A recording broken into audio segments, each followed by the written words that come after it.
वासुदेवाय।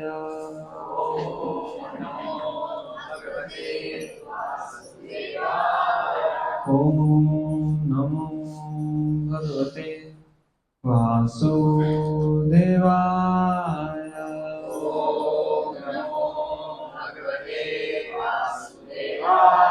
ओम नमो भगवते वासुदेवाय।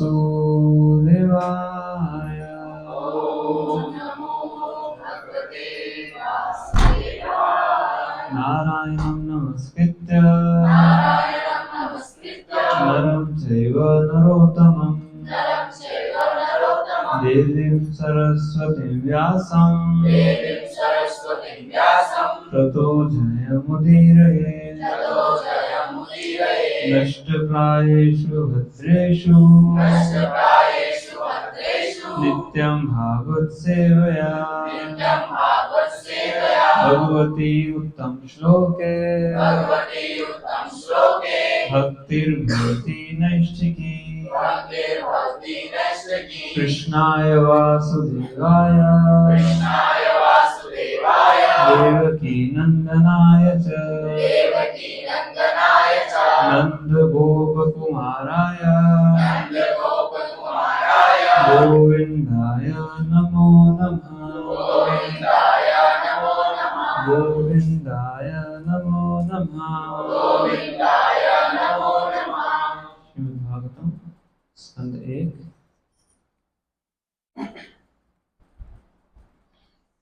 अध्याय 11 श्लोक नंबर 11 to 20। श्लोक नंबर 19 दोहराएंगे।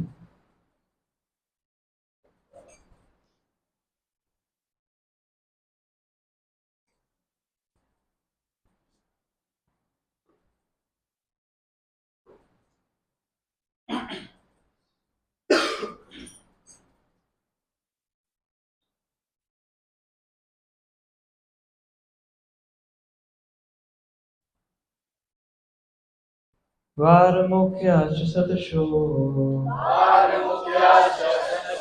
यानैस्तद्दर्शनोत्सुका लसत्कुण्डलनिर्भार कपोलवदनश्रिया। वारमुख्याश्च शतशो यानैस्तद्दर्शनोत्सुका लसत्कुण्डलनिर्भार कपोलवदनश्रियः। वारमुख्याश्च शतशो यानैस्तद्दर्शनोत्सुकः लसत्कुण्डलनिर्भार कपोलवदनश्रियः।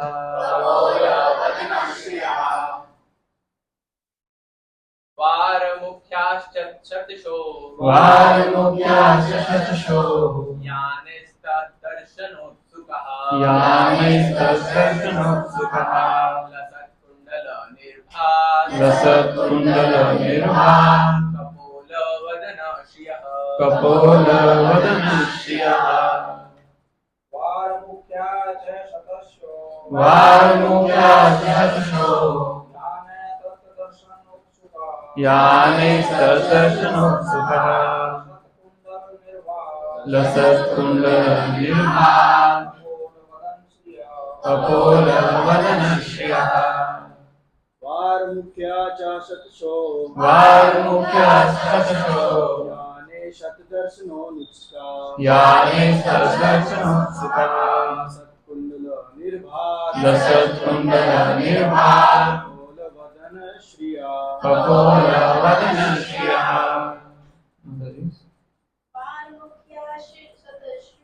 वारमुख्याश्च शतशो यानैस्तद्दर्शनोत्सुकः लसत्कुण्डलनिर्भार कपोलवदनश्रियः।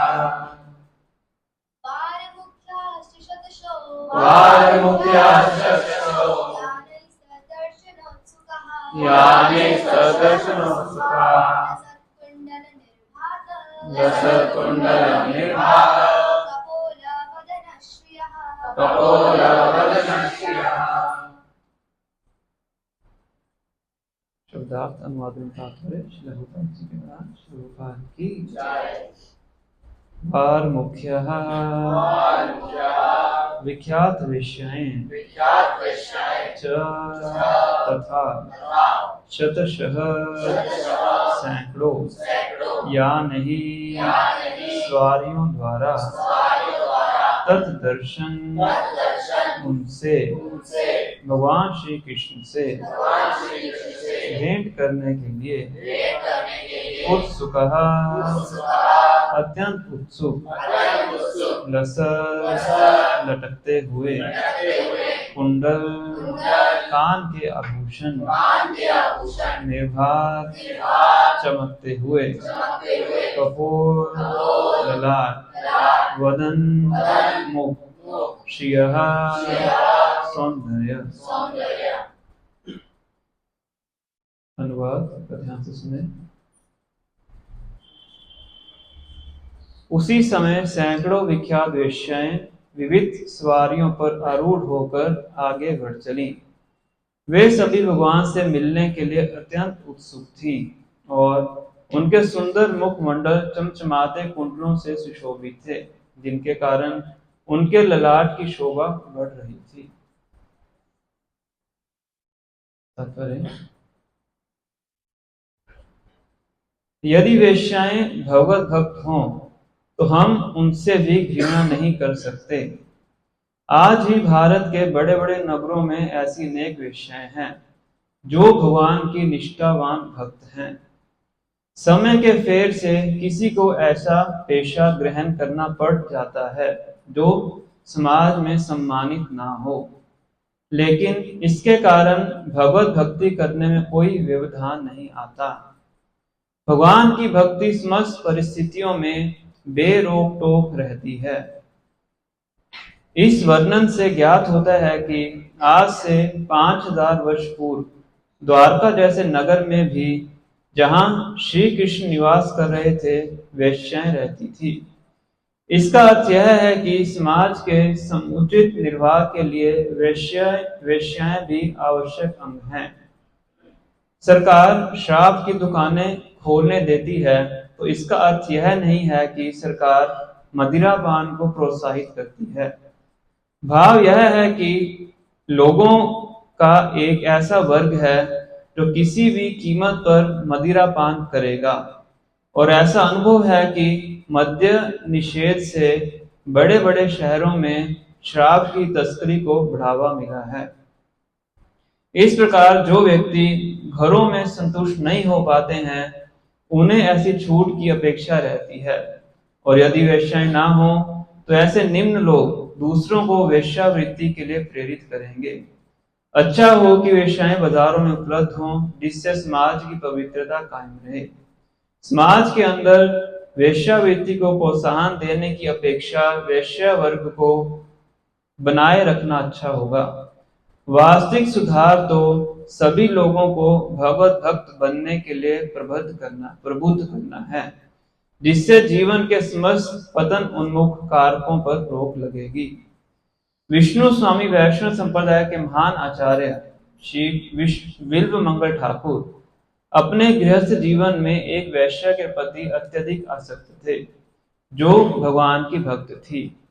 एक रात जब घनघोर वर्षा हो रही थी तथा बिजली कड़क रही थी, तो उसी में बिल्व मंगल ठाकुर चिंतामणि के घर पहुंचे। वह आश्चर्यचकित थी कि ऐसी भयानक रात्रि में बाढ़ से उफनती नदी को पार करके ठाकुर कैसे आ गए। उसने बिल्व मंगल ठाकुर से कहा कि उस नगण्य स्त्री के हाड़ मास के प्रति उनका जो आकर्षण है, यदि उसे भगवत भक्ति में भगवान की दिव्य सुंदरता के प्रति लगाया जाता तो अच्छा होता। यह ठाकुर के लिए परीक्षा की घड़ी थी, और वे वेश्या के वचनों से आत्म साक्षात्कार की ओर मुड़े।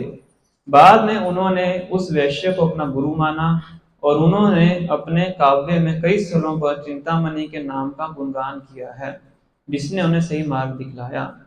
भगवद गीता में भगवान कहते हैं, हे पिता पुत्र, निम्न कुल में उत्पन्न चंडाल, नास्तिकों के वंश में उत्पन्न मनुष्य तथा वेश्याएं तक भी जीवन की पूर्णता प्राप्त करेंगी यदि वे भगवान की अनन्य भक्ति का आश्रय ग्रहण कर लें, क्योंकि भक्ति में सेवा के मार्ग में नीच कुल में जन्म तथा वृत्ति अवरोधक नहीं है। यह मार्ग उन सबों के लिए खुला है जो उसका अनुगमन करना चाहते हैं। ऐसा प्रतीत होता है कि द्वारका की वेश्याएं जो भगवान से मिलने के लिए इतनी उत्सुक थी, उनकी अनन्य भक्ति थी, और इस तरह भगवत गीता के उपरोक्त वचन के अनुसार वे सभी मोक्ष के पथ पर थी। अतएव समाज में जिस एकमात्र सुधार की आवश्यकता है वह है सारे नागरिकों को भगवत भक्त बनाना। इस तरह उनमें स्वर्ग के निवासियों के समस्त सद्गुण स्वतः आ जाएंगे। दूसरी ओर जो अभक्त हैं उनमें एक भी सद्गुण नहीं होता है, भले ही भौतिक दृष्टि से वे कितने ही उन्नत क्यों ना हों।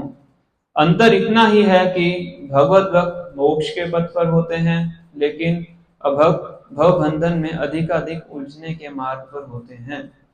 सभ्यता की प्रगति की कसौटी यह है कि लोग मोक्ष के मार्ग के लिए शिक्षित हैं या नहीं, और उस पर अग्रसर हैं या नहीं।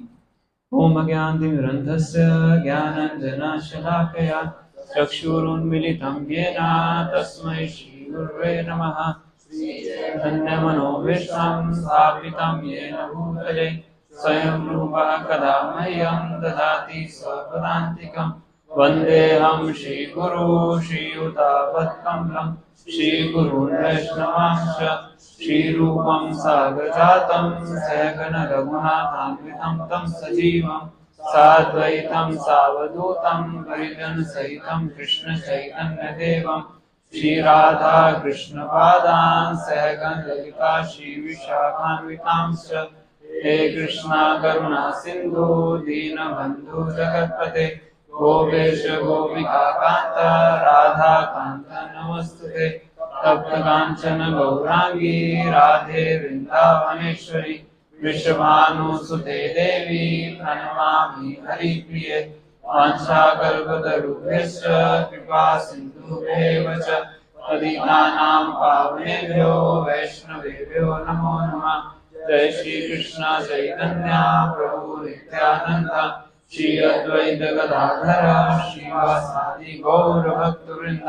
हरे कृष्णा कृष्णा कृष्णा हरे हरे, हरे राम राम राम हरे हरे। नमो विष्णुपादाय कृष्णपृष्ठाय भूतले श्रीमते भक्तिवेदांत स्वामिनिति नामिने। नमस्ते सारस्वते देवे गौरवाणी प्रचारिणे निर्विशेषा शून्यवादी पाश्चात्य देशतारिणे।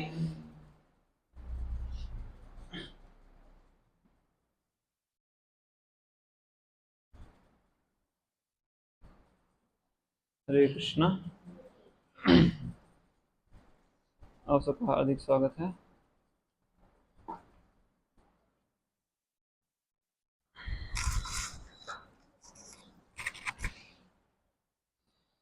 आज की कक्षा में तो अभी हम जो प्रसंग पढ़ रहे हैं प्रथम स्कंद 11वां अध्याय श्लोक नंबर 11 to 20। तो भगवान श्री कृष्ण द्वारका लौट के आते हैं, वो हम डिस्कस कर चुके हैं। द्वारका में प्रवेश करते हैं तो सभी नागरिक उनकी अलग अलग प्रकार से स्तुतियां करते हैं। तो लास्ट क्लास में उन्होंने स्तुतियों के ऊपर थोड़ी सी चर्चा की थी। तो 5 श्लोकों में स्तुतियां करते हैं, और अब ये जो 10 श्लोक हैं 11 से 20, तो इसमें वर्णन किया गया है कि जब भगवान प्रवेश करते हैं तो कौन कौन लोग उनको मिलने के लिए आते हैं। तो सबसे पहले बताया गया कि भगवान के माता पिता आते हैं, देवकी वसुदेव आते हैं, फिर उसके बाद उनके जो ब्रदर्स हैं ना, उनके जो एसोसिएट्स हैं, मित्र हैं, वो सब आते हैं। उनके बच्चों का वर्णन किया गया है। और ये जो हम श्लोक पढ़ रहे हैं 19वां श्लोक, इसमें वैश्याओं का वर्णन किया गया है। तो मुख्य श्लोकों में प्रभुपाद ने ज़्यादा परपट नहीं दिया है। एक श्लोक में उनकी रानियों का वर्णन किया है और एक में थोड़ा सा उनके बच्चों का वर्णन किया है। और इस श्लोक में प्रभुपाद जी बहुत इसको सैद्धांतिक रूप से बता रहे हैं, क्योंकि इस श्लोक से जो भक्ति की जो महिमा है उसका जो क्या कहेंगे भक्ति की जो महिमा है वो देखने को मिलती है। इसे प्रभुपाद जी ने बड़ा लंबा प्रॉपर्टी इसमें दिया है, तो हमने सोचा इसी को चर्चा करें। फिलॉसफी इसी के अंदर है, बाकी पहले तो लीला चल रही थी। तो इसमें बताया गया है कि जब भगवान प्रवेश करते हैं तो यहाँ पे सैकड़ों वर्ड यूज किया गया है, शतशः। शतशः मतलब सैकड़ों में। तो सैकड़ों में जो वैश्याएं हैं वो भगवान क्या, एक तो सी ऑफ मतलब भेजना, वेलकम करने के लिए आते हैं कि भगवान प्रवेश कर रहे हैं। और यहाँ पे वर्णन किया गया है कि वो बहुत ही उत्सुकता से भगवान को मिलने के लिए भाग रही थी। तो इसका मतलब क्या है, उनके अंदर भक्ति की भावना थी, और भक्ति भी कोई सामान्य भक्ति नहीं। प्रभुपाद जी वर्णन कर रहे हैं कि बहुत उन्नत भक्ति की भावना है, क्योंकि भाग रही है ना। उनमें से कितने भक्त हैं भागवतम के लिए भाग के आते हैं। प्रभुपाद जी कहते थे कि अगर आप धोती डाल रहे हैं, धोती पूरी बंधी भी नहीं है, पर भागवतम आप शुरू होगी तो धोती बिना बांधे भागना चाहिए भागवतम क्लास के। तो कौन भगवान की भक्ति के लिए कितना उत्सुक है, उससे पता लगता है कि वो कितना उन्नत है, कितना हमारे अंदर उत्कंठा होती है भक्ति करने के लिए। तो यहाँ पे इसी चीज का प्रभुपाद जी वर्णन कर रहे हैं। और शुरुआत में प्रभुपाद जी वर्णन कर रहे हैं कि फर्स्ट पैराग्राफ के अंदर कि जो कृष्ण भावनामृत है, द कृष्णा कॉन्शियसनेस है, वो हर किसी के लिए उपलब्ध है। ऐसा नहीं है कि किसी एक जाति के लिए है, ऐसा नहीं है किसी एक कुल के लिए है, और ऐसा नहीं है किसी एक वर्ग के लिए है, और ऐसा भी नहीं है किसी एक जेंडर के लिए है, सबके लिए है। Krishna consciousness is for everyone and we should not hate anyone. Krishna consciousness is for everyone and we should not hate anyone. और प्रभुपाद जी ने इसको अपने खुद के चरित्र से दिखाया है। प्रभुपाद जी जो अमेरिका में गए थे तो उनको कोई उनका जो संपर्क था किसी ब्राह्मणों से नहीं हुआ था जो पहले से 4 नियम पालन करते हों, या फिर जिनका जो चरित्र है बहुत ही अच्छा हो, ऐसा नहीं था। हम सब जानते हैं, बताने की आवश्यकता नहीं है। कोई भी प्रभुपाद जी पहले बाउरी में गए, वहाँ पे सब हिप्पी लोग आते थे। फिर हेट ऐश्वरी में गए सैन फ्रांसिस्को में, वहाँ पे सब हिप्पी लोग आते थे। फिर लंदन में गए, वहाँ पे ऐसे लोग प्रभुपाद जी को प्राप्त हुए। जहाँ भी जाए, जहाँ भी प्रभुपाद जी गए तो ऐसे लोग प्राप्त हुए। और प्रभुपाद जी के व्यवहार से कभी भी उनको तनिक भी ऐसी क्या कहते हैं उसको गंध नहीं आती थी कि प्रभुपाद जी हमसे कुछ नफरत करते हैं। इसलिए प्रभुपाद जी से जुड़े रहते थे। उनके जो भक्त हैं अभी रियलाइजेशन में शेयर करते हैं कि प्रभुपाद जी जो कुछ बोलते थे अधिकांशता में समझ में नहीं आता था। क्यों नहीं आता था? कि प्रभुपाद जी का जो एक्सेंट था, तो बंगाली एक्सेंट था, इंग्लिश प्रभुपाद जी बोला। शुरुआत के प्रभुपाद जी के लेक्चर सुनोगे 1966-65 की रिकॉर्डिंग सुनोगे तो हमें थोड़ा कठिन होता है उसको समझ पाना। या जो भी कुछ बोलते थे हमें समझ में नहीं आता था, अधिकांशता समझ में नहीं आता था। और प्रभुपाद जी श्लोक बोलते थे संस्कृत के, प्रभुपाद जी बंगाली के प्यार कोट करते थे, वो क्या समझ में आने वाले। कहते बस हमें एक चीज पता थी कि ये जो व्यक्ति है हमसे बहुत प्रेम करता है, इसके ऊपर हमें पूरा विश्वास था। इसलिए हम कभी प्रभुपाद जी को छोड़ के गए नहीं, क्योंकि हमें पता था कि एकमात्र यही व्यक्ति है जो इस पूरे संसार में हमसे क्या करता है, प्रेम करता है ना। और ये शारीरिक स्तर से ऊपर है ना। साधारणतः हम शारीरिक स्तर पे रहते हैं। शारीरिक स्तर का मतलब क्या है? देहात्म बुद्धि किसको बोलते हैं? शरीर को मैं मानना है। मैं क्या हूं? शरीर हूं। अगर मैं शरीर हूं तो इसलिए मैं भेदभाव नहीं करता हूं, क्योंकि शरीर सबके अलग अलग है कि नहीं? मेरा शरीर भारत का है, तुम्हारा शरीर अमेरिका का है। तुम्हारा शरीर अमेरिका का है इसलिए तुम मंदिर में प्रवेश नहीं कर सकते। ये क्या है? देहात्म बुद्धि है ना। या तुम्हारा शरीर मान लो अफ्रीकन है तो तुम भक्ति नहीं कर सकते। तुम्हारे शरीर ने ब्राह्मण परिवार में जन्म नहीं लिया है, तुम अर्च विग्रह की सेवा नहीं कर सकते। ये सब क्या है? ये देहात्म बुद्धि है। और जो भक्ति है वो देहात्म बुद्धि से ऊपर है, वो आत्मा के स्तर पे है। तो भक्ति के अंदर इन सब चीजों का प्रभाव नहीं पड़ता है। और जो शुद्ध भक्त होते हैं उनके चरित्र से दिखता है, जो भी शुद्ध नहीं है उनके चरित्र से भी दिखता है कि वो भी देहात्म बुद्धि के स्तर पे है। वो भेदभाव करते हैं, हर छोटी चीज को लेकर भेदभाव करते हैं। तो श्रीमद् भागवतम के 5वें स्कंद के 19वें अध्याय के 7वें श्लोक में बहुत सुंदर श्लोक है। ये जो श्लोक है स्वयं हनुमान जी उच्चारण कर रहे हैं, और इस श्लोक में भगवान राम के इसी गुण का वर्णन कर रहे हैं कि जो भगवान राम में कभी भी किसी में भेदभाव नहीं करते हैं। 5:19-7 तो इस श्लोक को हम दोहराएंगे, मेरे पीछे दोहराइएगा।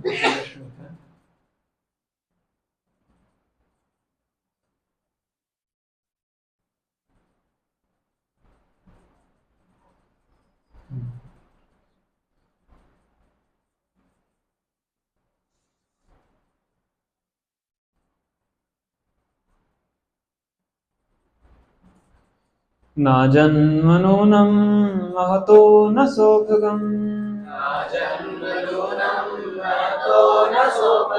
न वाक् न बुद्धि न कृतिस्तोष हेतु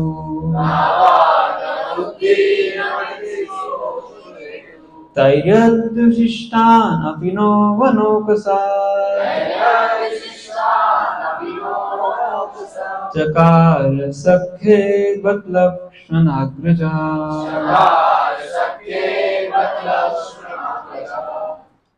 लक्ष्मण अग्रजा का क्या मतलब है? बड़े अग्रज बड़ा भाई, अनुज छोटा भाई होता है। आप अनुज है ना, वो अग्रज है। लक्ष्मण अग्रज है, लक्ष्मण अग्रज मतलब लक्ष्मण के बड़े भाई। लक्ष्मण के बड़े भाई कौन है? भगवान राम। भगवान राम का कैसा व्यक्तित्व है वो बता रहे हैं। कौन बता रहे हैं? हनुमान जी। तो अपने आप को आगे रख के बता रहे हैं, क्या कह रहे हैं? ना जन्म नूनम, हमारा जो जन्म है वो अच्छा नहीं है। कौन कौन सा जन्म था हनुमान जी का? वानर, है ना। आधे मनुष्य आधे जो वानर रूप होता है, एक अलग लोक होता है जहाँ पे वानर रहते हैं। ना जन्म नूनम, हमारा जन्म अच्छा नहीं है। महतो न सौभगम, ना ही हमारा भाग्य अच्छा है, क्योंकि भाग्य से ही जन्म प्राप्त होता है ना। ना वाग, ना हम अच्छे से बोलते हैं, बंदर कैसे बोलते हैं ना। ना बुद्धि, ना हमारे अंदर बुद्धि है ना। जब भी किसी मूर्खता की या फिर चंचलता की बात आती है तो बंदर की उदाहरण दी जाती है। तो बंदर कितना चंचल हो, बच्चों को बंदर बोला जाता है कि एक जगह टिके बैठते नहीं। ना वाक ना बुद्धि, ना हमें बोलना आता है, ना हमारे अंदर शार्प इंटेलिजेंस, ना हमारे अंदर बुद्धि है। ना आकृति, आकृति मतलब सुंदर शरीर, ना हमारे शरीर की जो आकृति है वो सुंदर है। दोष हेतु, हमारा जन्म अच्छा नहीं है, हमारा भाग्य अच्छा नहीं है, हमें बोलना अच्छे से नहीं आता, हमारी बुद्धि अच्छी नहीं है, हमारा शरीर अच्छा नहीं है। फिर भी ये कितने हैरानी की बात है कि जो भगवान राम है हमें अपना सखा के रूप में स्वीकार करते हैं। चकार सखे, बत मतलब कितनी हैरानी की बात है।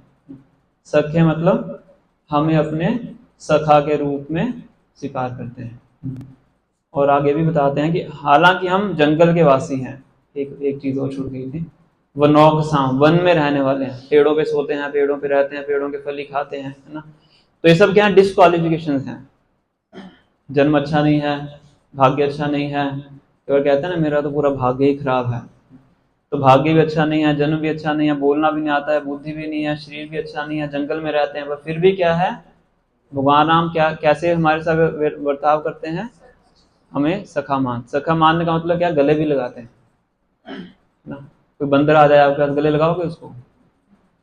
अब बंदर ही छोड़ दिए, कोई मनुष्य ही आ जाए जो नहाया ना हो या कुछ गंदे कपड़े पहने, उसको गले लगाओगे आप? नहीं ना। पर भगवान क्या है? भगवान शरीर को ना देख के उस व्यक्ति को देख, व्यक्ति वास्तविकता में है क्या उसको देखते हैं। भक्त्या तुतोष भक्त्या भक्ति प्रियो माधवा नाच गुनै, जो भगवान को जो भक्ति है वो प्रिय है, भगवान गुणों से ज्यादा प्रभावित नहीं होते हैं। तो ये जो प्रभुपाद यहाँ पे बता रहे हैं कि जो बाहरी रूप से जो वैश्याएं हैं एक तरह से घृणित कार्य करती हैं ना, बाहरी रूप से ना। पर यहाँ पे वर्णन क्या किया है? क्योंकि भगवान की भक्त हैं इसलिए वो क्या है? पूजनीय है, भगवान को देख के भाग रही है। तो इसीलिए व्यक्ति को बताया जाता है कि बाहर से ना देख के उसको अंदर से देखना चाहिए। या कई बार शब्द में बताया जाता है कि उसकी क्रियाओं को ना देख के उस क्रियाओं के पीछे इंटेंशन क्या है उसको देखना चाहिए। Intention is more important then action. Intention is more important then action. Action में गलती हो सकती है क्योंकि हर किसी के अंदर टैलेंट अलग अलग होता है।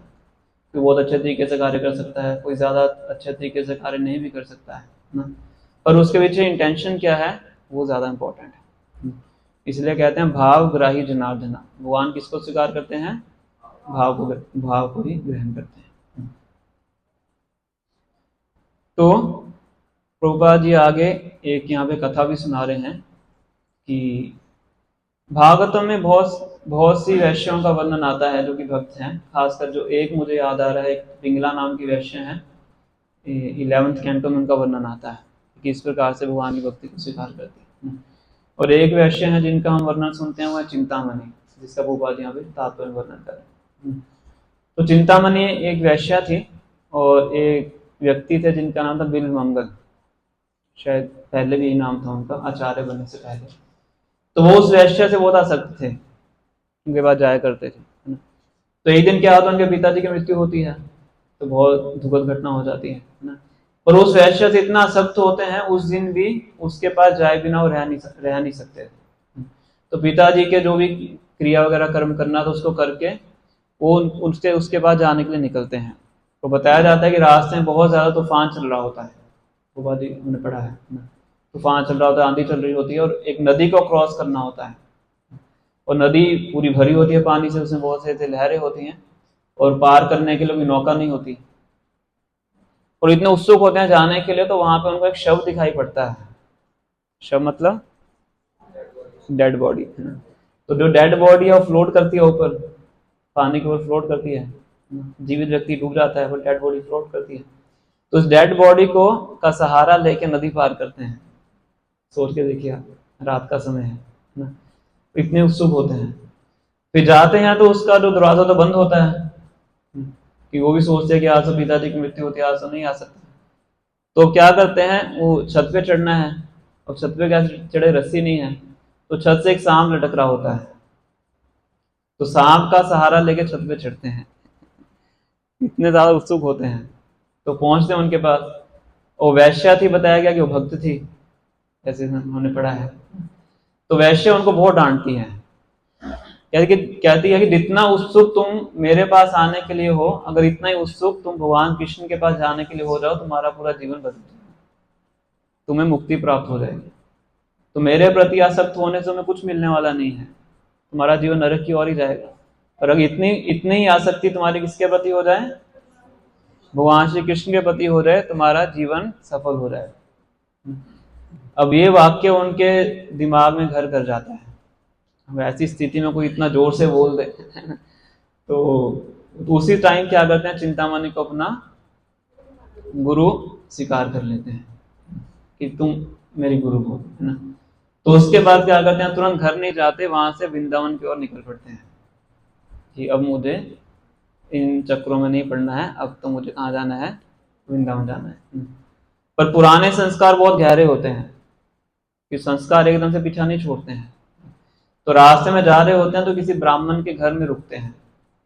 तो ब्राह्मण बहुत अच्छे से उनका अतिथि देवो भव बोला जाता है, अतिथि का सम्मान करना चाहिए, है ना। और ये शायद ब्राह्मण भी होते हैं जो बिल्कुल होते हैं, पर इनकी जो दृष्टि होती है ब्राह्मणी में पड़ जाती है और वो ब्राह्मण इतने सद्गुणी होते हैं, वो उनका वो सम्मान करते हैं। तो उनको अपने आप में बहुत ग्लानि होती है कि मैं कैसा कैसा व्यक्ति हूँ। तो क्या करते हैं, उस स्त्री से उनके जो बालों के पिन होते हैं वो मांगते हैं। तो उन पिन से अपनी दोनों आंखें वो फोड़ लेते हैं कि इन आंखों से ये आंखें गलत जगह पे जाती हैं, तो इन आंखों को ही रहना नहीं चाहिए, क्योंकि अब क्या उनका आत्म साक्षात्कार की ओर वो आगे अग्रसर हो रहे हैं ना।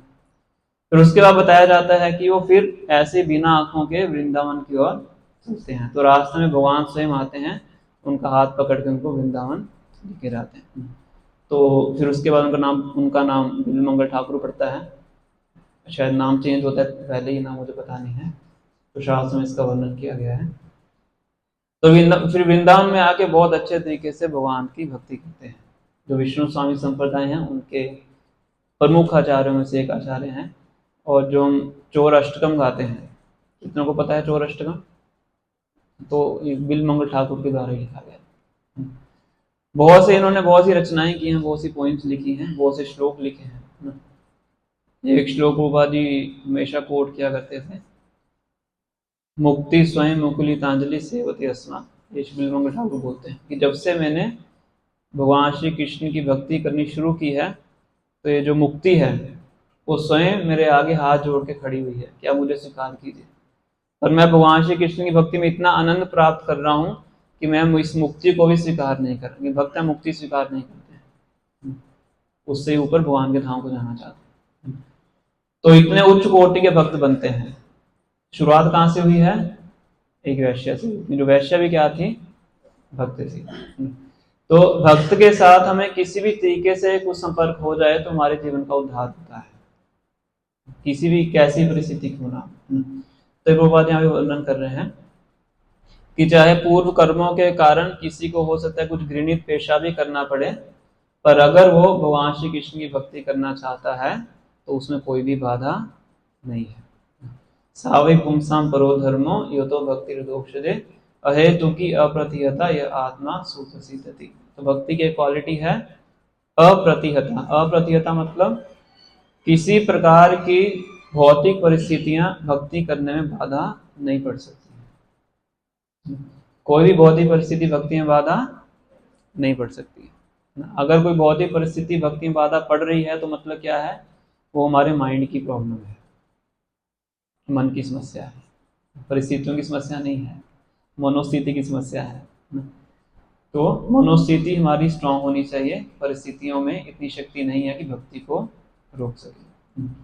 तो प्रभुपाद जी पहले पैराग्राफ में इसका वर्णन कर रहे हैं, फिर सेकंड पैराग्राफ में वर्णन कर रहे हैं कि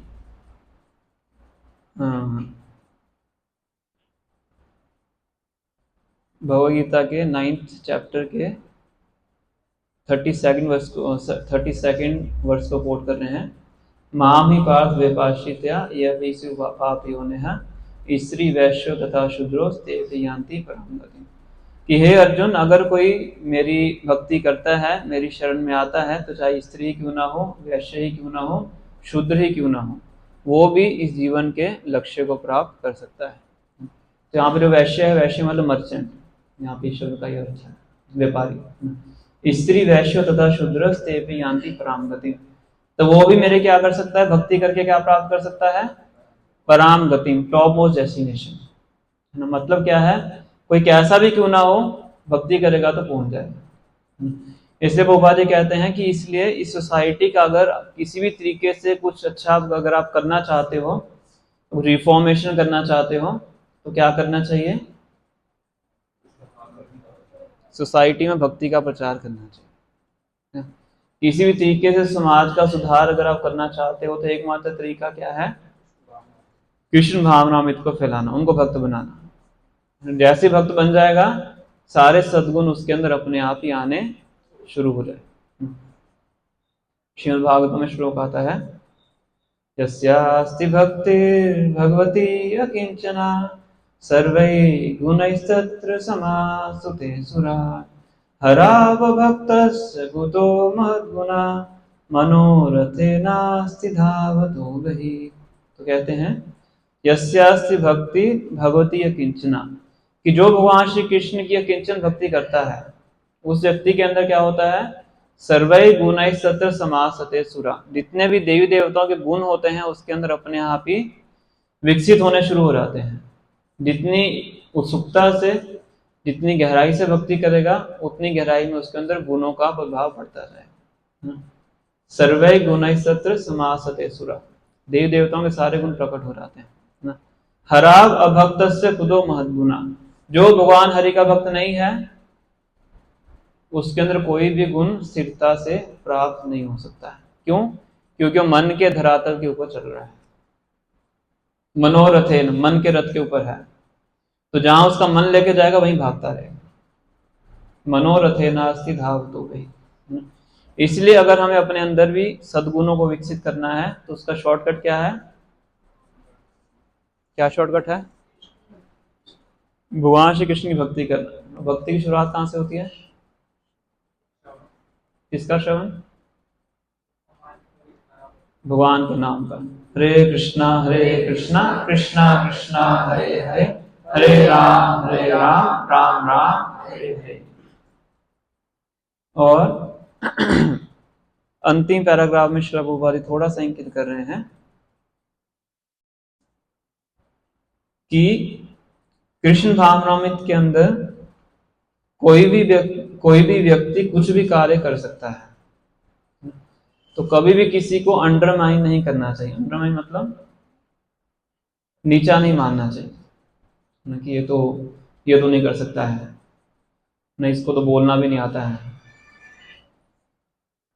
इसको तो क्या नहीं आता है, बोलना भी नहीं आता है, ये कैसे प्रवचन दे सकता है। एक बार एक आचार्य थे, मैं नाम भूल गया, शायद मध्व संप्रदाय की बात है, तो शायद मध्वाचार्य थे, आइडिया नहीं है।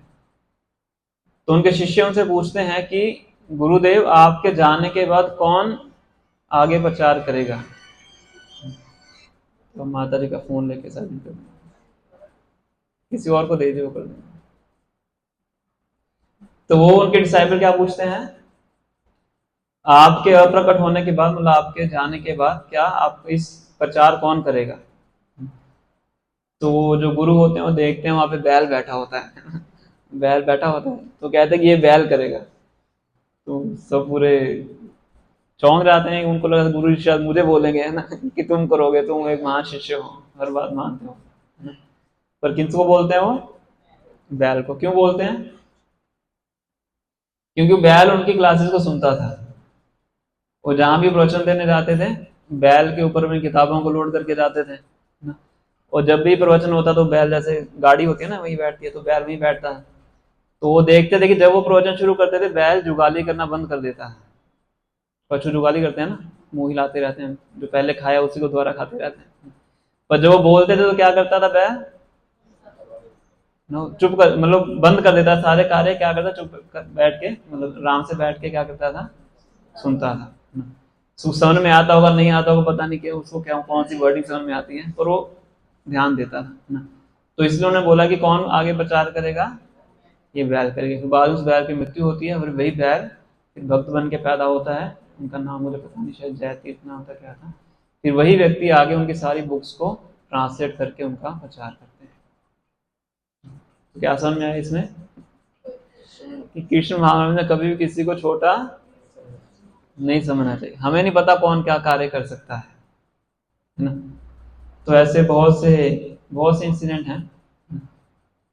प्रभुपाद जी के समय में, मुझे जगह याद नहीं, अब इतने देशों में प्रभुपाद जी के देशों का नाम भी याद नहीं रहता है। तो एक जगह पे क्या था, एक बहुत ही पागल से व्यक्ति आते थे मंदिर के अंदर, और जब वो टेम्पल हॉल में प्रवेश करते थे सभी भक्त टेम्पल हॉल खाली कर देते थे क्योंकि शरीर से इतनी दुर्गंध आती थी। तो पागल से बने रहते थे, ड्रग्स वगैरह लेते होंगे। तो उनका नाम था पीटर। तो सही भक्त उनका नाम रख देते हैं क्रेजी पीटर।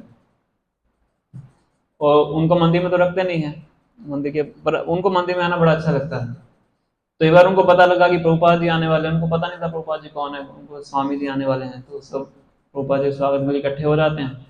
तो वो झाड़ियों में छुप के बैठ जाता है कि बाहर जाऊंगा तो सब मुझे पकड़ लेंगे, भगा देंगे यहाँ से। तो झाड़ियों के बीच में छुप के बैठ जाता है। जैसे ही प्रभुपाद जी पास से गुजरने लगते हैं, झाड़ियों से जंप लगाता है, प्रभुपाद के चरणों में गिर जाता है। वो जोर जोर से रोने लगता है ना। उनके बाल भी ऐसे, उसमें कीड़े चलते रहते हैं। प्रभुपाद उनके बालों में हाथ लगाते हैं और उनको सांत्वना देते हैं, कोई बात नहीं, एवरीथिंग इज ऑल राइट। और भक्तों को बोलते हैं इसको मंदिर में रख लो तो उसका हेड शेप वगैरह कर देते हैं, जितना जितना संभव हो पाता है उसको नहला धुला के बस किसी तरह से मंदिर में लेते हैं। तो मंदिर में रहता था, कुछ जप वप कर लेता था, मॉर्निंग प्रोग्राम वगैरह अटेंड कर लेता। तो उसने देखा कि जो भक्त हैं रोज सुबह गाड़ी में बैठ के कहीं चले जाते हैं, तो सुबह जाते हैं रात को आते हैं, जब आते हैं तो बड़े खुश होते हैं। तो अगले दिन क्या करते हैं, सबके आने से पहले खुद जाके गाड़ी में फ्रंट सीट पे बैठ जाते हैं कहते हैं मैं भी जाऊंगा आज। तो कहते चलो ठीक है, क्रेजी है, इसको क्या ले चलते हैं इसको साथ में। बुक डिस्ट्रीब्यूशन पे जा रहे होते हैं, उनको बताते हैं कि ऐसे हम किताबें बांटने जाते हैं। तो कहते हैं कि मैं भी किताबें बांटूंगा। तो एक बैग में किताबें डाल के निकल जाता है, अकेले निकल जाते हैं। वो सीधा जाके रात को उनको बता दिया कितने बजे चलेंगे, तब तक पहुंच जाना, शाम को वापिस आते हैं और पूरा बैग खाली। तो अब सबको लगता है कि हम तो पूरी मेहनत करके है ना किताबें मारने का प्रयास करते हैं, कभी आधा बैग होता है, कभी कितनी बुक्स होती हैं, तो या तो कहीं जगह बुक्स फेंक के आ गया है, और फिर उनको कहते हैं कि बताओ इसकी लक्ष्मी कहाँ है, तो लक्ष्मी दे देता है। वो सब हैरान हो जाते हैं कि कैसे इसने सारी बुक्स कैसे बांट दी। तो एक दिन हो जाता है, 2 दिन हो जाते हैं, फिर तीसरे दिन देखते हैं किसी को साथ में भेजते हैं कि तुम साथ में जाओ देखो क्या करता है। तो क्या करते थे, बुक खोलते थे, प्रभुपाद जी की फोटो दिखाते थे और सबको बोलते थे दिस पर्सन सेव्ड मी, इस व्यक्ति ने मुझे बचा लिया। तो ऐसा ऐसा करके सारी बुक्स बांट देते थे। अब देखिए उनका कैसा मनोवृत्ति थी, है ना। तो फिर यही जो बाद में दीक्षित भी हो जाते हैं, फिर बाद में प्रभुपाद जी की बहुत सी बुक्स को ट्रांसलेट करते हैं, और बहुत सी ऐसी बुक्स थी जो प्रभुपाद ने ट्रांसलेट नहीं भी की थी संस्कृत लैंग्वेज की, उन संस्कृत लैंग्वेज से बुक्स को हिंदी इंग्लिश लैंग्वेज में ट्रांसलेट करते हैं, संस्कृत स्कॉलर बन जाते हैं। स्कॉलर समझते हैं आप, पीएचडी मतलब जिसने संस्कृत में पीएचडी की हो, है ना, ऐसे व्यक्ति, है ना। तो मतलब क्या है कि जब हम भक्ति के अंदर आते हैं तो भगवान की कृपा से कुछ भी संभव हो सकता है। तो हमें कभी भी किसी व्यक्ति को अंडरमाइन नहीं करना चाहिए और अपने आप को भी अंडरमाइन नहीं करना चाहिए। कई बार हम अपने आप को बड़ा छोटा मान लेते हैं, बोलिए मैं तो किसी काम का नहीं हूँ, मैं कौन सी बुक्स बांट सकता हूँ, मेरे तो कुछ भी संभव नहीं है, मैं 16 माला करने के लिए इतना संघर्ष करता हूँ, है ना, मैं क्या कुछ करूंगा, है ना। तो भक्ति के अंदर कुछ भी हम किसी भी चीज को छोटा नहीं आंकना चाहिए, है ना। तो भगवान की कृपा से सब कुछ क्या है, संभव है। भगवान किसी को भी कोई भी क्षमता दे सकते हैं और किसी से कोई भी क्षमता छीन सकते हैं, है ना। इसका सबसे ज्वलंत उदाहरण कौन है, अर्जुन है। फर्स्ट कैंटो के 15 चैप्टर में पूरा वर्णन आता है कि जब अर्जुन भगवान के अप्रकट होने के बाद द्वारका में भगवान की रानियों को लेने के लिए जाते हैं, तो अर्जुन द्वारका से रानियों को लेके हस्तिनापुर आ रहे होते हैं, तो रास्ते में क्या होता है, कुछ भेड़ बकरी चलाने वाले, कुछ क्या बोलते हैं उसको, हाँ, चरवाहे चरवाहे चरवाहे, है ना। तो वो आते हैं, अर्जुन को हरा के सारी रानियों को ले जाते हैं। समझ पा रहे हैं आप, वो अर्जुन जो कि भीष्म देव को भी हरा देते हैं, कर्ण को भी हरा देते हैं, बड़े बड़े जयद्रथ बड़े बड़े योद्धाओं, शिव जी को भी हरा देते हैं, उनको किसने हरा दिया, चरवाहों ने, है ना। वो सारी रानियों को ले गए, हालांकि वो भगवान श्री कृष्ण ही होते हैं, वो कुछ अलग तरीके से आते हैं रानियों को अप्रकट करने के लिए। तो जब अर्जुन वापिस पहुंचते हैं हस्तिनापुर में, तो युधिष्ठिर महाराज तो वैसे ही चिंतित होते हैं क्योंकि उनको ऐसे अपशगुन दिखाई पड़ते हैं, जिससे उनको पता लग जाता है कि भगवान श्री कृष्ण धराधाम को छोड़ के अब चले गए हैं। अब अर्जुन जब आते हैं ये संदेश लेके, अर्जुन वैसे ही इतने परेशान होते हैं, ऊपर से ये वाला इंसिडेंट हो जाता है तो और ज्यादा पूरा उनका शरीर का रंग ही उड़ जाता है ना। तो उस टाइम पे युधिष्ठिर महाराज बहुत से उनसे प्रश्न पूछते हैं ना, क्या तुम्हें किसी ने, सबसे पहले ही पूछते हैं क्या तुम्हें किसी ने हरा दिया, या कोई तुमसे मदद मांगने के लिए आया तुम उसकी मदद नहीं कर पाए, कोई स्त्री तुम्हारे पास शादी का प्रस्ताव लेके आए तुम उसको पूरा नहीं कर पाए, कोई क्षत्रियो के लिए ड्यूटी होती है, कोई स्त्री शादी का प्रस्ताव लेके आए तुमको शादी करनी पड़ती है। जैसे भीम को किससे शादी करनी पड़ी थी, हिडिंबा से, है ना। तो ये बहुत से प्रश्न पूछते हैं, और सबसे एंड में क्या पूछते हैं, क्या भगवान श्री कृष्ण धाम छोड़ के चले गए, पहले से पता होता है। तो कई बार होता है ना, बुरी खबर होती है, व्यक्ति उसको पता होता है फिर भी वो पूछना नहीं चाहता कि उसको पता है कि आंसर यस मिलेगा, है ना। तो उसके उस संदर्भ में प्रभुपाद जी बहुत अच्छा तात्पर्य देते हैं, खासकर अर्जुन के संदर्भ में। तो हम चाहते हैं कि उसको पढ़ेंगे एक बार। First canto chapter number 15 पर्पट number 5। मेरे पास इंग्लिश में तो है, हिंदी में थोड़ा प्रयास करता हूँ, एक minute.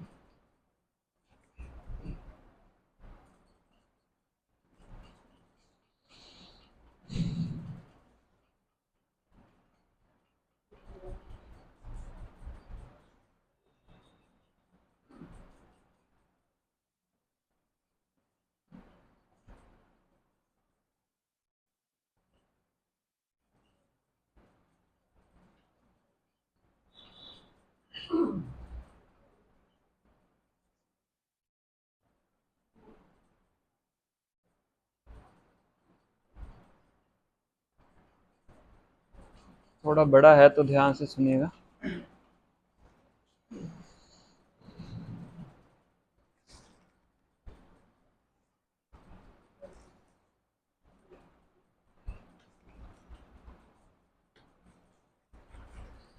First canto chapter number 15 verse number 5 उसका तात्पर्य है। जिनके पास वेदा बेस है वेदा बेस बोल सकते हो।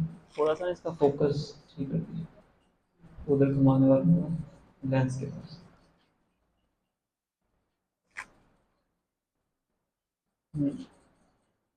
सब ठीक।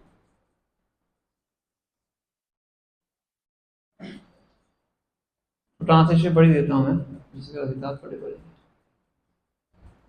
अर्जुन ने कहा, हे राजन, मुझे अपना घनिष्ठ मित्र मानने वाले भगवान हरि ने मुझे अकेला छोड़ दिया है। इस तरह मेरा प्रबल पराक्रम, जो देवताओं तक को चकित करने वाला था, अब मुझ में नहीं रह गया है। तात्पर्य ध्यान से सुनिए। भगवत गीता में भगवान कहते हैं, कोई कोई चाहे कितना ही शक्तिशाली तथा संपत्ति, बल, सौंदर्य, ज्ञान तथा भौतिक मामलों में ऐश्वर्यवान क्यों ना हो, उसे मेरी पूर्ण शक्ति का एक तुच्छ अंश स्वरूप समझो। अतएव कोई भी स्वतंत्र रूप से भगवान से शक्ति प्राप्त किए बिना शक्तिमान नहीं हो सकता। अगर किसी में कोई शक्ति हमें दिखाई पड़ती है, उसका मतलब क्या है? वो भगवान श्री कृष्ण से प्राप्त हुई है। इसलिए किसी से ईर्ष्या नहीं करनी चाहिए। कोई भी आपको अपने से बड़ा व्यक्ति दिखता है किसी मामले में, शक्ति के मामले में, धन के मामले में, विद्या के मामले में, सौंदर्य के मामले में, तो वो गुण उसको कहां से प्राप्त हुआ है? भगवान से प्राप्त किया है। निश्चित रूप से उसने कुछ ऐसे कर्म किए होंगे जिसके फलस्वरूप उसको ये चीज प्राप्त हुई है ना। जब भगवान पृथ्वी पर अपने नित्य मुक्त पार्षदों के साथ अवतरित होते हैं, तो वे न केवल अपनी दिव्य शक्ति का प्रदर्शन करते हैं, अपितु वे अपने पार्षद भक्तों को अपना अवतारी संदेश पूरा करने के लिए आवश्यक शक्ति प्रदान करते हैं।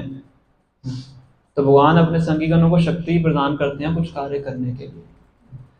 भगवद गीता में भी कहा गया है कि भगवान तथा उनके नित्य पार्षद पृथ्वी पर अनेक बार अवतरित होते हैं, किंतु जहां भगवान सभी विभिन्न अवतारों की भूमिकाओं का स्मरण रखते हैं, वही पार्षद उनकी परम इच्छा से उन्हें भूल जाते हैं। इसी प्रकार जब भगवान इस धरा से अंतर्धान होते हैं, तब वे सारे पार्षदों को अपने साथ लेते जाते हैं। भगवान ने अर्जुन को जो पराक्रम तथा शक्ति प्रदान की थी, वह भगवान के उद्देश्य की पूर्ति के लिए थी, किंतु जब यह उद्देश्य पूरा हो गया तो अर्जुन से आपातकालीन शक्तियां वापस ले ली गई, क्योंकि स्वर्ग के निवासियों को भी चकित करने वाली अर्जुन की इन प्रबल शक्तियों की और आगे आवश्यकता नहीं रह गई थी। समझे क्या लिखा है इसमें? तो जब भगवान के उद्देश्य की पूर्ति के लिए शक्ति की आवश्यकता थी, तो शक्ति उनको मिली, और जब कार्य पूरा हो गया तो शक्तियां वापस ले ली गई, है ना। तो हो सकता है कि हम भी कृष्ण भावनामृत में आके कुछ चमकदार कार्य करें, चौंकाने वाले कार्य करें। तो कार्य क्यों कर पा रहे हैं हम? क्योंकि भगवान से शक्ति प्राप्त है। तो जब कार्य पूरा हो जाएगा तो शक्ति वापस ले ली जाएगी, है ना। या फिर अगर अभिमान आ गया तो शक्ति छीन ली जाएगी। अगर अपराध करेंगे तो शक्ति छीन ली जाएगी, है ना। तो ये हमेशा ज्ञात होना चाहिए, कुछ अगर हम कर रहे हैं तो किस लिए कर पा रहे हैं? भगवान की शक्ति गुरु के माध्यम से प्राप्त हो रही है। इसलिए कभी भी उसका हमें गर्व नहीं होना चाहिए, है ना। अगर हम बोलते हैं कि मैंने किया है, उसी टाइम सब किया जो कार्य है वो हमारा नष्ट हो जाता है ना। तो हो सकता है भगवान द्वारा शक्ति ना भी दे, है ना। तो ये अर्जुन जैसे योद्धा के साथ, अर्जुन जैसे भक्त के साथ भगवान ऐसा कर सकते हैं, हमारी तो फिर क्या उनके आगे प्रभुपाद जी बहुत और शिक्षापद चीजें बता रहे हैं। वे उनके भगवधाम वापिस जाने के निमित्त नहीं थी। क्या कह रहे हैं इसमें? जो शक्तियां अर्जुन को दी गई थी, युद्ध करने की शक्तियां थी, उनकी भगवान के धाम में जाने के लिए आवश्यकता नहीं, इसलिए भगवान ने छीन ली। और जो शक्तियां भगवान के धाम वापिस जाने के लिए आवश्यक हैं, वो हमेशा भक्त के पास रहती हैं। जो ज्ञान चाहिए या मानसिक शक्ति चाहिए, आध्यात्मिक शक्ति चाहिए भगवत धाम जाने के लिए, वो भगवान हमेशा भक्त को देके रखते हैं।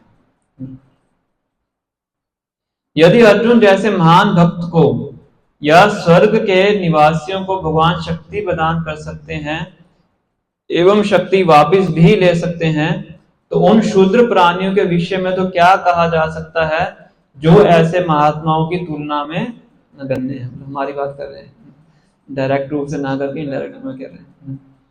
अतएव इससे शिक्षा यह मिलती है कि भगवान से प्राप्त की हुई शक्ति पर किसी को अभिमान नहीं करना चाहिए, अपितु विज्ञ मनुष्य को भगवान के प्रति ऐसे वरदान के लिए कृतज्ञ होना चाहिए और ऐसी शक्ति का उपयोग भगवान की सेवा करने के लिए करना चाहिए। भगवान ऐसी शक्ति को कभी भी वापस ले सकते हैं, अतएव ऐसी शक्ति तथा ऐश्वर्य का सदुपयोग यह है कि उन्हें भगवान की सेवा में लगाया जाए। प्रभुपाद की। तो बहुत अच्छे तरीके से ये पर्पट बहुत बार हमने भागवतम क्लासेस में, लेक्चर्स में सुना है और भक्तों के माध्यम से, तो हमने सोचा कि हम इसको पढ़ें, तो बहुत शिक्षा इसमें प्रभुपाद जी अच्छे तरीके से बता रहे हैं। तो इस प्रकार से प्रभुपाद जी पॉइंट मेंशन कर रहे हैं कि भक्ति के अंदर भगवान की कृपा से कुछ भी कर पाना संभव है, कैसा भी हमारा बैकग्राउंड क्यों ना हो। जैसे यहाँ पे वैश्य की बात की जा रही है, अगर हम भक्ति करते हैं तो भगवान की कृपा को प्राप्त करने के लिए हम योग्य व्यक्ति हैं, वो कृपा प्राप्त होती है ना। और कृपा प्राप्त होने के कारण जो भी शारीरिक अयोग्यताएं हैं वो सब नष्ट हो जाती है ना। सनातन गोस्वामी हरि भक्ति विलास में बताते हैं कि जैसे बेल मेटल, कांसा होता है ना, कांसा, तो कांसे के अंदर अगर किसी एक पर्टिकुलर प्रक्रिया से मरकरी को मिक्स किया जाए तो वो सोना बन जाता है। मरकरी को क्या बोलते हैं हिंदी में? पारा। पारा। तो पारे को जब कांसे में मिक्स किया जाता है तो कांसा क्या बन जाता है? सोना बन जाता है ना। तथा दीक्षा विधान है ना दिव्यत्वम जायते नृणाम। उसी प्रकार से जब कोई जीव गुरु से दीक्षा प्राप्त करता है, दीक्षा विधान है ना द्विजत्वम जायते नृणाम, तो व्यक्ति उसका बैकग्राउंड कैसा भी क्यों ना हो ब्राह्मण बनने के योग्य हो जाता है ना। तो दीक्षा का मतलब केवल एक सेरेमनी नहीं है ना कि किसी तरीके से किसी गुरु से हम जाके माला ले लें, नाम ले लें तो दीक्षा होगी।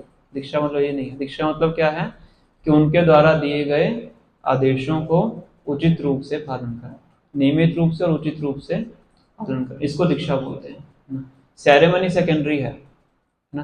प्रभुपाद जी ने कई शिष्यों को बिना सेरेमनी के दीक्षा दी है, लेटर के थ्रू, बल्कि लेटर लिख के उनका नाम लिख दिया, उनका माला लिख के कोरियर कर दिया, दीक्षा हो गई है ना। क्योंकि मेन चीज क्या है कि जो शिष्य है अपने गुरु की जो निर्देश है उसका किस तरीके से पालन करता है, वास्तविक दीक्षा वो है। बाकी यज्ञ करना वो सब चीजें तो है ही, वो अलग चीज है, वो रिचुअल हो जाते हैं। मेन चीज क्या है? उनकी इंस्ट्रक्शंस को फॉलो करना। कब तक फॉलो करना? कब तक फॉलो करना? लास्ट, जैसे प्रभुपाद जी ने किया, डेथ बेड तक किया है ना, उसको दीक्षा बोलते हैं। तो दीक्षा प्राप्त करने से क्या होता है? व्यक्ति बताएगा चंडाल व्यक्ति भी क्यों ना हो वो दिव्यत्व को प्राप्त करता है, मतलब ब्राह्मणिकल प्लेटफॉर्म को प्राप्त कर सकता है। तो भक्ति की महिमा है।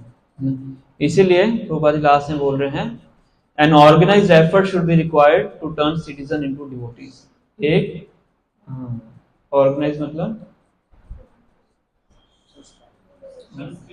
संचित नहीं, संगठित। हाँ, संगठित। संगठित प्रयास की आवश्यकता है नागरिकों को भक्त बनाने के लिए।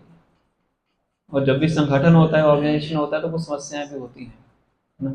श्री भक्ति सिद्धांत सरस्वती ठाकुर बोलते थे organization is a necessary evil. आवश्यक है, साथ में क्या है? इविल है ना। जो संगठन होता है तो संगठन में क्या होता है? टकराव होता है ना। तो पर यह आवश्यक है। क्यों आवश्यक है? अगर हमें प्रचार को आगे बढ़ाना है, to turn citizen into devotees. अगर साधारण जनता को भक्त बनाना है तो ऑर्गेनाइजेशन की आवश्यकता है। चाहे इसको चलाने के लिए बहुत मेहनत करनी पड़ती है, बहुत कष्टों को मोल लेना पड़ता है, पर प्रचार करने के लिए क्या है? ये आवश्यक है। और जो भक्त हैं भगवान को पसंद करने के लिए ये भी कार्य करते हैं। प्रभुपाद जी ने इसको करके दिखाया। और फिर प्रभुपाद जी लास्ट में एक मापदंड बता रहे हैं ना। एक अच्छे समाज का मापदंड क्या है कि उस समाज में कितने भक्त हैं। एक अच्छे मंदिर का मापदंड क्या है, क्या मापदंड है, उस मंदिर में पैसा कितना है, उस मंदिर में कितनी इमारतें हैं, ये मापदंड है।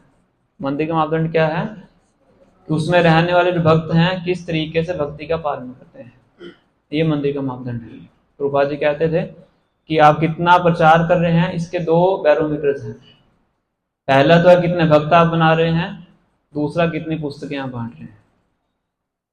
बस ये दो बैरोमीटर्स हैं, है ना। ये नहीं है कि कितनी बड़ी इमारत आपने खड़ी कर दी, कितना बड़ा मंदिर बना दिया, या कितना फंड कलेक्शन आपने किया है, ये मापदंड। मापदंड क्या है, कितने भक्त आपने बनाए हैं, और दूसरा कितनी किताबें आपने बांटी हैं। इससे पता लगेगा कि आप कितना अच्छा प्रचार कर रहे हैं। तो अपनी भक्ति का स्तर हमें हमेशा बढ़ाने का प्रयास करना चाहिए। तो ये 5 पॉइंट्स हमने आज डिस्कस किए हैं, मैं समराइज करता हूँ। पहला है कृष्ण भावना में सबके लिए है, Krishna consciousness is for everyone, we should not hate anyone, है ना। दूसरा है कर्मों के अनुसार कोई भी किसी घृणित कार्य को करने के लिए बाध्य हो सकता है, पर जो भक्ति है कभी भौतिक परिस्थितियों के ऊपर निर्भर नहीं करती, जिसमें उन्होंने चिंतामणि और विरुनंबर ठाकुर का उदाहरण उन्होंने डिस्कस किया था। और जो पीटर प्रोबाद के जो शिष्य थे उनका हमने डिस्कस किया। थर्ड है real reformation is to become a devotee of lord, जो वास्तविकता में हमारे जीवन में बदलाव आता है भगवान की भक्ति को स्वीकार करके आता है, जिसमें हमने प्रहलाद महाराज का श्लोक डिस्कस किया, यस्य अस्ति भक्ति भगवती किंचना, कि सभी देवताओं के गुण हमारे अंदर विकसित हो जाते हैं। चौथा पॉइंट में डिस्कस किया, भक्ति के अंदर कोई भी व्यक्ति कुछ भी कार्य कर सकता है भगवान श्री कृष्ण से शक्ति प्राप्त करके, इसलिए कभी भी किसी को छोटा नहीं आंकना चाहिए और कभी भी गर्वित नहीं होना चाहिए। इसमें हमने अर्जुन का प्रथम स्कंद का 15वें अध्याय का 5वां श्लोक हमने डिस्कस किया। और लास्ट में कि प्रचार करने के लिए हमें एक संगठन संगठित होना आवश्यक है और हमेशा उस भक्ति के स्तर को हमें बढ़ाना चाहिए। तो 5 पॉइंट्स हमने आज की क्लास में डिस्कस किए हैं, हम यहीं पे समाप्त करेंगे। किन्हीं भक्त का कोई प्रश्न है, कोई जिज्ञासा है तो आप पूछ सकते हैं।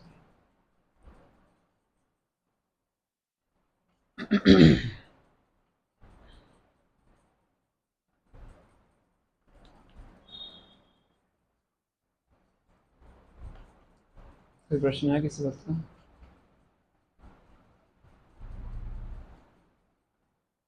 श्री श्री राधिका भगवान की, श्री कृष्ण राम की, की, श्री श्री गौर की, जगत गुरु श्रीला प्रभुपाद की, गौर